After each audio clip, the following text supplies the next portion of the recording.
hörmetli qarindoshlar. Sharq Turkiston sürgünde hükümeti televiziyasının haberler programmasını görüşənlərni qızğın qarşı alınız. Xitayning Sharq Turkistonga qonunsiz tajovuz qilganligining 72 yilligiga munosabatlik bayonot. Mazkur bayonot Sharq Turkiston sürgünde hükümetining Oliy Kengashiga mansub. 72 yil ilgirki bugungi kunda Xitoy Xalq Cumhuriyati xalqaro qonunlarga, madaniy davlatlarning bir-biri bilan bo'lgan munosabatidagi o'lchamga xiloflik qilib, G'arbdagi qo'shni davlat Sharq Turkistonning egalik huquqi va zamin butunligiga tajovuz qilib, Sharq Turkistonning Qumul rayonini besib oldi. 1949 yili 13 oktyabr kuni general Wang Jinning qo'mondonligidagi Xitoy Xalq ozodlik armiyasining 2 va 6 korpusi Xalq ozodlik armiyasining 1-tuanining komandiri general Peng Dehuining yo'l yo'riq ko'rsatishi bilan Gansudan Sharq Turkistonning Qumul rayoniga kirib, Sharq Turkistonni ishg'ol qilishga boshladi. Maxfiy bo'lmagan rasmiy e'lon qilingan hujjatlarda 1949 yili 12 oktyabrda Mao Zedong 58986 maxfiy nomerliq telegrammani Sovet ittifoqining rahbari Josef Stalinga yo'llab, Sharq Turkistonni ishg'ol qilish uchun yiqilg'u, aeroplan va yordamchi xodimlarni talab qildi. Stalin 1949 yili 14 oktyabrda 4159 maxfiy nomerliq telegrammani qaytarib, Xitoy Xalq ozodlik armiya qismining Ürümchiga aeroplanda yetkilishi, boshqa ozodlik armiya qismlarining Lanjodan Qumulga yetkilishi uchun yiqilg'u va ashyo bilan ta'minlaydiganligi to'g'risida va'da berdi. 1949 yili 12 oyning 22 kuni Xitoy Xalq Cumhuriyati Xitoy Xalq ozodlik armiyasining yordamida mustaqil Sharq Turkistonni majburiy ag'dirib tashlab, Sharq Turkistonning Xitoy Xalq Cumhuriyati tarafidan bugunga qadar davomlashib kelayotgan askariy ishg'oliyatiga yo'l ochdi. Sharq Turkistonning 1949 yili 13 oktyabr kuni Xitoy Xalq Cumhuriyati tarafidan ishg'ol qilinishi 12 kun ilgari boshlangan bo'lib, hozirgacha davomlashayotgan uzunga suzilgan mustamlikachilik, ishg'oliyat va irqiy qirg'inchilikning boshlanganligidan derak beradi. Xitoy Xalq Cumhuriyati Sharq Turkistonning tajovuzi va keyingi ishg'oliyatini sharmandalarcha tinch yo'l bilan ozod qilindi deb ataydi. Nimada bo'lmasin, tarixiy xotiralar Xitoyning Sharq Turkistonga qilgan tajovuzi va keyingi ishg'oliyatining tinch bo'lmaganligini ko'rsatadi. Xitoy Xalq Cumhuriyati Sharq Turkiston xalqining qattiq qarshiligiga duch keldi. Urumchi radiosi, ya'ni hozirgi atalmish Şinjan Xalq radio stansiyasining 1952 yili 1 yanvardagi xabarida 120 ming Xitoy dushmani Sharq Turkistonda yo'q qilindi deyildi. Urumchi radiosining 1954 yili martdagi yana bir bayonotida Sharq Turkistondagi 30 ming inqilobga qarshi yerlik isyonchi yo'qotildi. Ishg'ol qilingandan keyingi bir necha yil ichida 150 ming Sharq Turkistonlik Xitoy tajovuzchilari tomonidan yo'qotildi deyildi. Sharq Turkiston xalqi rahimsizlarcha mustamlikachilik va irqiy qirg'inchilikqa duch kelgan bo'lsa-mu, Xitoy Sharq Turkiston to'qinishi boshlangandan tortib toki hozirgacha Xitoy tajovuzchilarining ishg'oliyati va mustamlikasiga qarshi turib kelmoqda. Bu qora kunda biz yana shu oddiy haqiqatni ta'kidlamoqchimizki, Sharq Turkiston Xitoy Xalq Cumhuriyati tomonidan ishg'ol qilingan davlat. U Şinjan, ya'ni yangi territoriya emas. Xalqaro Qizil Kirist jamiyatining aytishicha, xalqaro ishg'oliyat qonunining ijro qilinishi uchun bir ishg'oliyatning bexatarlik kengashining ruxsatini olmaganligi, maqsadining nima ekanligi, tajovuzchilik, erkinlik, hokimiyat yoki ishg'oliyat deb atalgan atalmaganligining farqi yo'q. Biz xalqaro jamiyatning bo'libmi mustamlikachilik, ishg'oliyat, irqiy qirg'inchilikning qurboni bo'lgan va boshqa milliy va zamin butunligi ziyonkashlikka uchragan millatlardan Sharq Turkiston va uning xalqi bilan ittifoqlashishni talab qilamiz. Biz dunyodagi har qaysi davlatlarning Xitoyning Sharq Turkistonni qonunsiz ishg'ol qilganligini rasmiy e'tirof qilishni va diplomatik, qonuniy, siyosiy va boshqa barliq vositalar orqali Sharq Turkistonning egalik huquqini asliga keltirish va zamin butunligini qo'g'dashga yordam berishni talab qilamiz. Sharq Turkiston va uning xalqi Xitoyning Sharq Turkistonni ishg'ol qilishini hargizmi ozodlik deb tushunmaydi. Sharq Turkiston Xitoyning boshqarishiga hargiz bo'ysunmaydi. Sharq Turkiston xalqi Xitoyning uzun muddatlik mustamlika qilish, irqiy qirg'inchilik yurgizish, Sharq Turkistonni ishg'ol qilish qilmishiga qarshi turdi. Mustaqillikni asliga keltirish uchun faol turda kurash qiladi.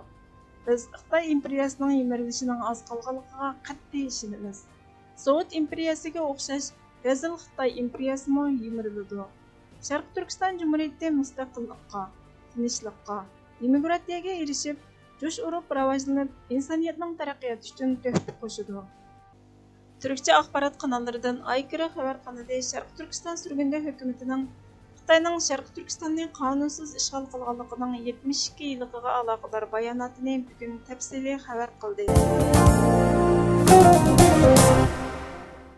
Sharq Turkiston surgunda hukumatining bosh ministri Salih Xudoyer apandi Sharq Turkistonning mustaqillik kunini xotirlash, Xitoyning mustamlikasi, irqiy qirg'inchilikni la'natlash, Sharq Turkiston xalqining haqiqiy hurligini, Sharq Turkistonning mustaqilligini asliga keltirish uchun dunyodagi davlatlarni harakatlantirish maqsadida xalqimizni 12 noyabr kuni namoyish qilishga chaqiriq qildi.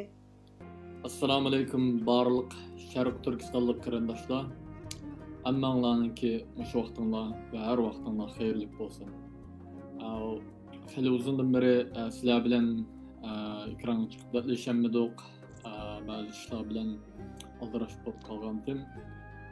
Bugungi so'zlashishimning sababi oldimizdagi 11 ayning 12-sidagi Sharq Turkiston mustaqillik kunini xotirlash uchun dunyoning har qaysi joylaridagi qarindoshlarni, tashkilotlarni va umumiy xalqimizni harakat qilishini, faoliyat o'tkazishini va xalqaroga bu millatninki o'lmaganligini qaytadan yana dunyoga ko'rsatishinglarni chaqiriq qilamiz qarindoshlar.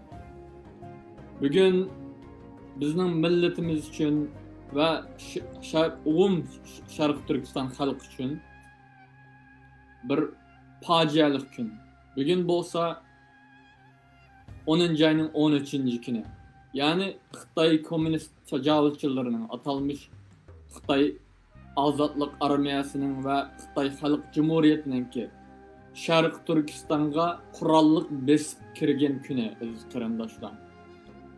Masalan, bazı qarindoshlar, bazı tashkilotlar va bazı da'vogarlar 10 ayning 1-ni Xitoyni Sharq Turkistonni besib kirgan kuni deb xatolik holda tashviq qildi va shunda norozilik bildirdi. Teşekkür ederim. Ve faaliyetlerden şunda ifadə bildirdi. Bu yerda nima uqtirdi bu gap desek, bizninki xalqimizda, meyli teşkilatlarımızda bolsun, meyli atalmış rahbarlarda, faaliyetçilerde ve davagarlarda bolsun, devletçilik inedigen bir narsa yok ekanligi. Devletçilik inge bolmaganlık için aziz qarindoshlar 72 yılının yazı, hatta 100 yılının yazı deyli. Bizninki davasımız, devlet davasımız, kişilik hukuk davası, muhtariyet davası, indigenous davası, Akçıkökçü deb hatalık halette dünyaya tuntuldu ve yana tuntuluvatıdı. Bununla biz özümüzü tüzümsek bo'lmaydi aziz qarindoshlar. Bizninki davamız devlet davası aziz qarindoshlar. Biz bir işgal qilingan, işgaliyet ostidagi bir devlet. Buni xalqaraga bildirishimiz kerak aziz qarindoshlar. Bizning masalamiz Xitoyning ichki ishlari yoki yolg'izlam kishilik huquq va yoki indigenous people masalasi emas aziz qarindoshlar. Bizning masalamiz bir devlet meselesi. Xitoy bilan Sharq Turkiston orasidagi xalqaroliq bir ziddiyat, davlatlarning orasidagi bir ziddiyat meselesi aziz qarindoshlar. Buni to'g'ri tushuntirishimiz kerak. Va bugunninki muhim ekanligini, biz uchun ne kadar muhim ekanligini bilib tushunishimiz kerak. Bugun, ya'ni hozirgi davom qilayotgan ishg'oliyatninki, mustamlikchilikninki, irqiy qirg'inchilikninki resmi boshlangan kuni desek bo'ladi aziz qarindoshlar. Va buningga harakat qilgan bo'lishimiz kerakdi aslida. Aksincha bizningki kuchimiz yetmay, shu bayonot qilishdan boshqa narsa qilolmadik bugun. Va buni yolg'izlam shu Sharq Turkiston surgunda hukumati bilan milliy uyg'onish harakati qildi. Boshqa tashkilotlarimiz, da'vogarlarimiz yana jimjit holatda turyapti. Buni xalq sütümüz bilan, xalq bo'yicha biz bu kunni la'natlashimiz kerak aziz qarindoshlar. Va Xitoyninki Sharq Turkistonniki qilayotgan irqiy qirg'inchilik ishg'oliyatini to'xtatish uchun xalqaroga jar solishimiz kerak aziz qarindoshlar. Chaqiriq qilishimiz kerak edi aziz qarindoshlar. Bo'pti, bu o'tib ketdi. Endi kelayli Sharq Turkistonninki mustaqillik kuniga. Ammanlarga ma'lum bo'lganidek 1933-yilninki 11-ayning 12-sida Qashqarda birinchi Sharq Turkiston Cumhuriyeti resmi e'lon qilindi. Va qisqa muddatlik nurg'un sabablar tufaylidan aramizdagi millatimizningki arsiq kirinib olgan satqin xoinlarning tufaylidan Urus va Xitoy düşmanlarimiz tufaylidan bu devletimiz qisqa muddatda 4-ayning 16-1934-da oxirlashtirdi, ag'dirilib etdi. Va yana 1944-yili 11-ayning 12-sida yana bizningki xalqimiz Sharq Turkiston Cumhuriyetining mustaqilligini qaytadan jakarladi. Va bu cumhuriyetimiz ta Xitoy kommunistlari va atalmış Xitoy Azadlık Armiyası ve atalmış Xitoy Xalq Cumhuriyeti 12-ayning 22-sida 1949-yilda Sharq Turkiston Cumhuriyetini ag'dirib etkicha mustaqil davlat bo'lish suhbatimizda mavjudligimizni dunyoga bildira oldik aziz qarindoshlar va mavjud qola oldik. Aziz qarindoshlar, bizning da'voimiz devlet davası bo'lishi kerak. Buni necha qatim takrorladim ve yanımı takrorlayman. Çünkü bu meningki insonlik bo'lish majburiyatim ve Sharq Turkistonlik bo'lish majburiyatim. Biz kelgusimizdagi avlodlarimiz uchun devletimizni asliga keltirishimiz kerak aziz qarindoshlar. Mavjudligimizni saqlab qolish uchun devletimizni asliga keltirish kerak aziz qarindoshlar. İnsanlığımızı, musulmonligimizni saqlab qolish uchun devletimizni asliga keltirishimiz kerak aziz qarindoshlar. Bu hammamizninki ustiga tushgan bir majburiyat.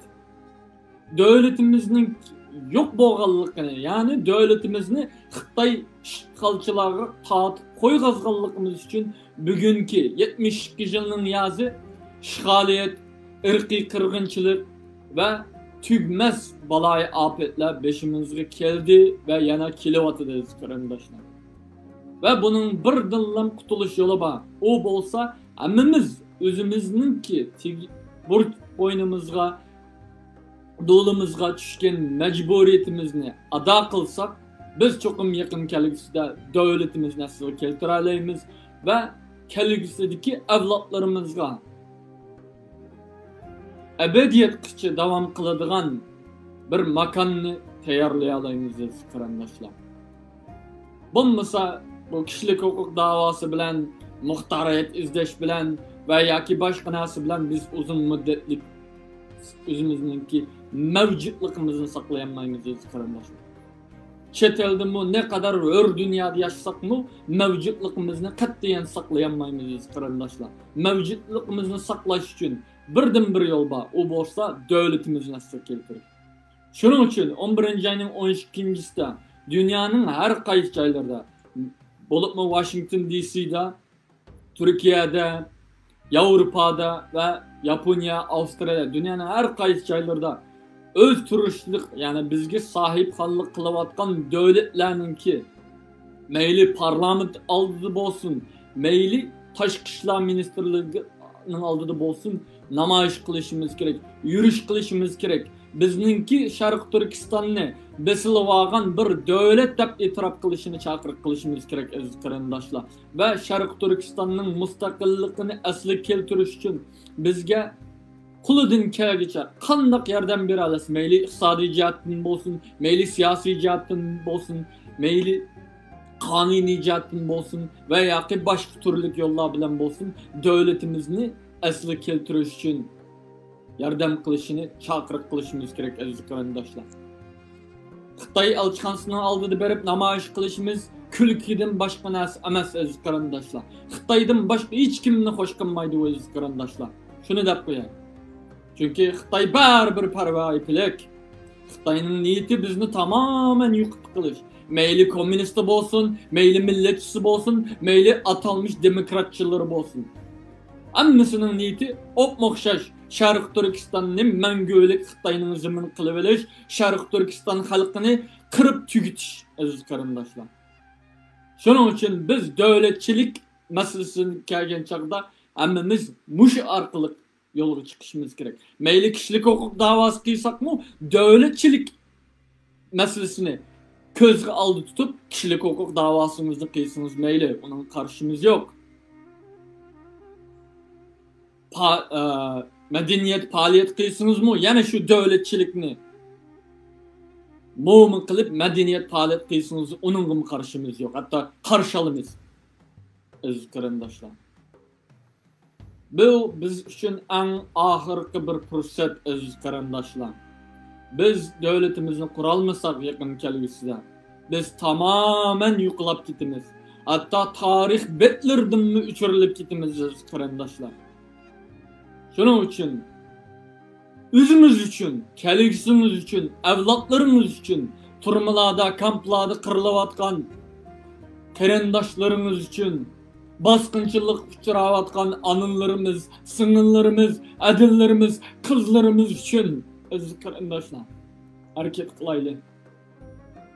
Harakat qilayli, jim yatmayli aziz qarindoshlar. Jim yetib mana mushkunga qoldik aziz qarindoshlar. Qo'limizdan kelgan har ishni qilishimiz kerak.